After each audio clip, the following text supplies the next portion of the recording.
ములుగు జిల్లా తాడవాయి మండలం కాల్వపల్లిలో ఉద్రిక్తత చోటు చేసుకుంది. పోడు భూముల చుట్టూ కంతకాలు తవ్వుతుండగా ఫారెస్ట్ సిబ్బందిని అడ్డుకున్న పోడు రైతులు అడ్డుకున్నారు. దీంతో అధికారులు గిరిజనులపై దాడులు చేశారు. గత 25 ఏళ్లుగా తాము సాగు చేసుకుంటూ జీవనం సాగిస్తున్నామని, ఇప్పుడు తమ భూములు లాక్కుంటే ఊరుకోమని ఆగ్రహం వ్యక్తం చేశారు. జేసీబీ వాహనాలను గిరిజనులు అడ్డుకున్నారు. 10వ తరగతి పరీక్షలకు సిద్ధమవుతున్న విద్యార్థులకు టీడీపీ నాయకులు కొండ్రు దేవా ఫ్యాడ్లు అలాగే పెన్నులు పంపిణీ చేశారు.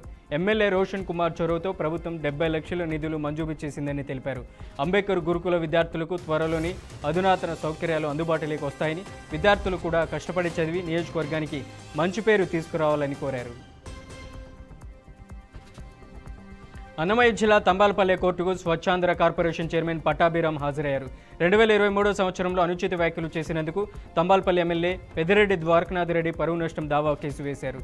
విచారణ అనంతరం కేసు మే 19వ తేదీకి కోర్టు వాయిదా వేసింది.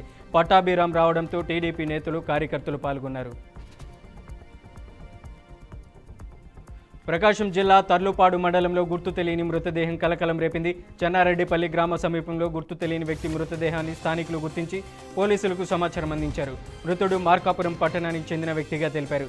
ఈ ఘటనపై కేసు నమోదు చేసిన పోలీసులు మృతదేహాన్ని ప్రభుత్వ ఆసుపత్రికి తరలించారు.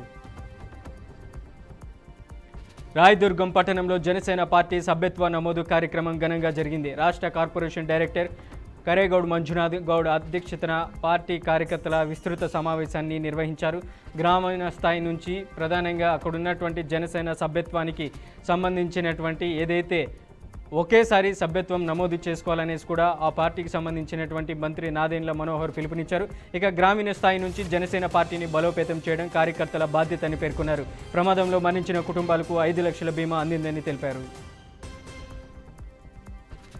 గుంటూరు జిల్లా తెనాలి రూరల్ పోలీస్ స్టేషన్లో వైసీపీ నాయకులపై కేసులు నమోదు చేశారు. టీడీపీకి చెందిన మహిళా కార్యకర్త ఫోటోలను మార్ఫింగ్ చేసి పరువును ప్రతిష్టను దెబ్బతీసే విధంగా చేస్తున్నారని బాధిత మహిళ ఆవేదన వ్యక్తం చేసింది. పలుమార్లు హెచ్చరించినా వినకపోవడంతో జట్టి రేణుక పోలీసులకు ఫిర్యాదు చేసింది. ఇక కేసు నమోదు చేసి చట్టపరమైన చర్యలు తీసుకుంటామని తెలిపారు. మార్కాపురం జిల్లా పొదలకుంటపల్లి గ్రామంలో మీ భూమి మీ హక్కు కార్యక్రమం ఘనంగా నిర్వహించారు. ఈ కార్యక్రమానికి ఎమ్మెల్యే శ్రీ ముత్తముల అశోక్ రెడ్డి హాజరై పాస్ పుస్తకాలను లబ్ధిదారులకు పంపిణీ చేశారు. భూమి హక్కు రైతుల భవిష్యత్తుకు పునాది అని పేర్కొన్నారు. ప్రభుత్వం ప్రజల ఆస్తి హక్కులను పరిరక్షించేందుకు కట్టుబడి ఉందని, ప్రతి రైతు తన భూమిపై పూర్తి హక్కుతో సాగు చేసుకునేలా చట్టబద్ధమైన పత్రాలు అందజేస్తుందని తెలిపారు. మార్కాపురం జిల్లా గిద్దలూరు పట్టణంలో చంద్రగ్రహణం సందర్భంగా ఓ ఆసక్తికర ఘటన చోటు చేసుకుంది. గ్రహణ సమయానికి పట్టణంలోని కొందరు యువకులు ప్రజలు రోడ్డుపై రోకలిని నిటారుగా నిలబెట్టగా అది ఎటువంటి ఆధారం లేకుండానే నిలబడడం చూసి స్థానికులు ఆశ్చర్యానికి గురయ్యారు. గ్రహణం పూర్తయ్యే వరకు రోకలి అలాగే నిలబడి ఉందని అక్కడున్న వారు తెలిపారు. సామాన్య ప్రజల్లో ఆసక్తి రేకెత్తించిన ఈ సంఘటన సోషల్ మీడియాలో కూడా చర్చకు దారితీస్తుంది. మాజీ ముఖ్యమంత్రికి వైఎస్ జగన్ను తెలంగాణ డిప్యూటీ సీఎం మల్లు భట్టి విక్రమార్క మర్యాదపూర్వకంగా కలిశారు. తన కుమారుడి వివాహానికి సంబంధించిన ఆహ్వాన పత్రికను జగన్కు అందజేసి వివాహ వేడుకకు హాజరై ఆశీర్వదించాలని భట్టి విక్రమార్క కోరారు. వధూవరులకు సుఖ సంతోషాలు, ఆయురారోగ్యాలతో నిండైన దాంపత్య జీవితం గడపాలని వైఎస్ జగన్ ఆకాంక్షించారు. అధికారులు తమ విధుల పట్ల నిర్లక్ష్యంగా ఉంటే చర్యలు తప్పవని జిల్లా కలెక్టర్ అంకిత్ హెచ్చరించారు. గ్రీవెన్స్ కార్యక్రమంలో పాల్గొన్న ఆయన ప్రజల నుంచి వచ్చిన ఫిర్యాదుల పరిష్కారానికి కృషి చేయాలని ఆదేశాలు జారీ చేశారు. ఉద్యోగులకి ఎవరికైనా ఉద్యోగపరంగా సమస్యలు ఉన్నట్లయితే నేరుగా తన దృష్టికి తీసుకురావచ్చని, ఉద్యోగులందరూ బాధ్యతతో పనిచేస్తూ జిల్లా అభివృద్ధికి పాటుపడాలన్నారు. అధికారులు తప్పనిసరిగా గ్రీవెన్స్కు హాజరు కావాలని అన్నారు. కూటమి ప్రభుత్వంపై వైసీపీ ట్రేడ్ యూనియన్ రాష్ట్ర అధ్యక్షుడు గౌతమ్ రెడ్డి విమర్శలు గుప్పించాడు. రాష్ట్రంలో అరాచక పాలన నడుస్తుందని, రెడ్ బుక్ అమలు చేసి రాజ్యాంగాన్ని హత్య చేశారని మండిపడ్డారు. చంద్రబాబు 18 లక్షల కోట్లను పెట్టుబడులు తీసుకొస్తామని చెప్పి తీసుకొని రాలేదన్నారు. కేవలం మాటలకు మాత్రమే పరిమితమయ్యారని తెలిపారు. అంగన్వాడీ టీచర్లు, ఆయాల నుంచి మున్సిపల్ కార్మికుల వరకు జీతాలను పెంచిన ఘనత వైఎస్ జగన్కే సాధ్యమని అన్నారు. పెద్దపల్లి జిల్లా గోదావరి కనిలో తీవ్ర విషాదం చోటు చేసుకుంది. స్థానిక జీఎం కాలనీలో నివసించే భార్గవ్ అనే యువకుడు సింగరేణి కార్మికుడు భార్గవ్ బలవన్ మరణానికి పాల్పడ్డాడు. గత కొంతకాలం క్రితమే భార్గవ్ తండ్రి సోదరుడు మరణించారు. అప్పటి నుంచి తల్లికి తానే పెద్ద దిక్కుగా ఉంటూ కుటుంబాన్ని పోషిస్తున్నాడు. ఇప్పుడు భార్గవ్ కూడా ఆత్మహత్య చేసుకోవడంతో ఆ తల్లి ఒంటరిగా మిగిలిపోయింది. తనను చూసేవారు ఎవరూ లేరంటూ ఆమె కన్నీరు మున్నీరుగా విలిపిస్తున్న తీరు స్థానికులను కలిచివేస్తుంది.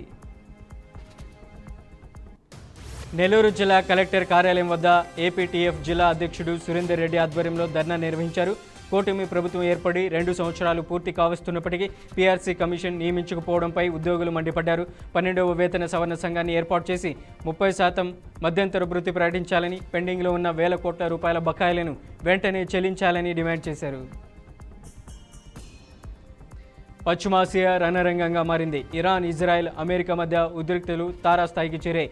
ఇజ్రాయెల్, అమెరికా దాడిలో Iran supreme leader Ali Khamenei మరణించడం, ప్రతీకారంతో ఇరాన్, అమెరికా ఎంబసీలు, స్థానిక స్థావరాలపై డ్రోన్ దాడులు చేసింది. అటు టెహ్రాన్, బేరట్లో ఇజ్రాయెల్ దాడులు కొనసాగుతుండగా హిజ్బుల్లా ప్రతి దాడులు చేపట్టింది. యుద్ధ ప్రభావంతో గ్యాస్ ధరలు పెరిగి ప్రపంచవ్యాప్తంగా ఆందోళన నెలకొంది. Iran supreme leader Ali Khamenei మృతిపై కాంగ్రెస్ అగ్రనాయకురాలు సోనియా గాంధీ కేంద్ర ప్రభుత్వానికి లేఖ రాశారు. ఈ విషయంలో కేంద్రం మౌనంగా ఉండడాన్ని ప్రశ్నిస్తూ మౌనం తటస్థత కాదని వ్యాఖ్యానించారు. మీ మౌనం త్వజించడం లాంటిదే అని తీవ్రంగా సోనియా గాంధీ విమర్శించారు. భారత్కు ఇరాన్తో 100 ఏళ్ల నాగరికత, వ్యూహాత్మక సంబంధాలు ఉన్నాయని, అనేక సందర్భాల్లో ఇరాన్ భారత్కు సహకరించిందని గుర్తు చేశారు. అమెరికా దాడిని ఖండించకపోయినా యుఏఈపై ఇరాన్ దాడిని మాత్రం ఖండించడంపై అభ్యంతరం వ్యక్తం చేశారు. ప్రధాని మోదీ వైఖరిని సోనియా గాంధీ తప్పుబట్టారు.